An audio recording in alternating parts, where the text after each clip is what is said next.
Бұрында айтатын еді, 30-ға дейін досыңмен араласасың, 30-дан кейін туысыңмен араласасың, 40-тан кейін құдаңмен араласасың деп.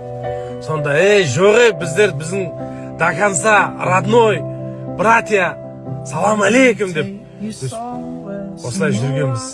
Бірақ өмірдің, қатыгез өмірдің шындығы мен шынайылығы өзінің ағымына қарай жүргізіп қояды екен. Қаласаң да, қаламасаң да. Сен уже бұрынғыдай достарыңмен барып үйіне барып айқайлап, боралап, ысқырып, шақырып алып, құшақтасып кете алмайды екенсің. Мына жерге неге келе алмай жатсың деп сен оған ренжи алмайды екенсің.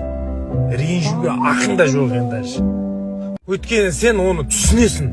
Артында оның қаншама отбасы бар екен, қаншама тірлігі бар екен. Сондай бір келуге мүмкіншілігі болған жағдайда келе алмай тұрған барлығын уже өзің ұғып, өзің түсіне береді екенсің. Ал сенің жігітшілікте бірге өткен дәуірің, бірге ойнап күлгенің, ол душада тұрады. Душада ше. Бәрібір от души ол досың, достарыңды сағынып тұрасың да, бір көріп, бір әңгіме мауқыңды бассын келеді. Сондай от души деген достар жүректе болады. Сол душадағы шынымен деген достарға жіберіп қояқшы. Бауырлар, достар әрқашан отбасы үшін, өзі үшін аман болсын.